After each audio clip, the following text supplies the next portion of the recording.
Shri Sai Satcharita, Chapter 23 Preliminary. In reality, this Jeev, human soul, transcends the three qualities with Sattva, Rajas, and Tamas, but being delected by Maya, he forgets his nature, which is pure consciousness, knowledge, bliss, and thinks that he is the doer and thus entangles himself in endless miseries and does not know the way to deliverance. The only way to deliverance is the loving devotion towards the Guru's feet. The great player or actor Lord Sai has delighted his bhaktas and transformed them into himself, his nature. We regard Sai Baba as an incarnation of God for reasons already stated, but he always said that he was an obedient servant of God. Though an incarnation, he showed people the way to behave satisfactorily and to carry out the duties of their respective stations varnas in this life. He never emulated others in any way, nor asked others to have something done for him. For him, who saw the good in all movable and immovable things of this world, humility was the virtue. None he disregarded or disrespected, for he saw Narayan, Lord, in all beings. He never said, I am God, but that he was a humble servant, and he always remembered him and always uttered, Allah Malik. God is the sole proprietor or owner. We do not know the various kinds of saints, how they behave, what they do, etc. We only know that by God's grace they manifest themselves in this world to liberate the ignorant and bound souls. If there be any store of merits in our account, we get a desire or interest in listening to the stories and leelas of the saints, otherwise not. Let us now turn to the main stories of this chapter.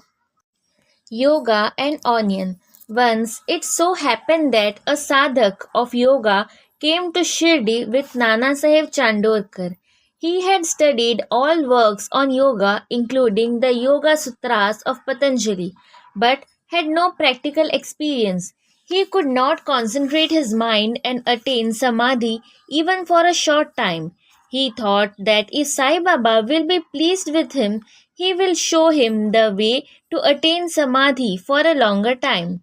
With this object in view, he came to Shirdi, and when he went to the masjid, he saw Sai Baba eating chapati with onion. On seeing this, a thought crossed his mind.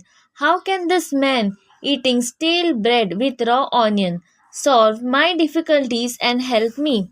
Sai Baba read his mind and said to Nana Sahib, O Nana, he who has the power to digest onion should eat it and none else. Hearing this remark, the yogi was wonderstruck and he fell at Baba's feet with complete surrender. With pure and open mind, he related his difficulties and got their solution from Baba. Thus, being satisfied and happy, he left Shirdi with Baba's Udi and blessings. Shama cured of snake bite. Before Hemant Pant begins the story, he says about the jiva that it can be very well compared with a parrot, and that they both are bound, the one in the body and the other in a cage.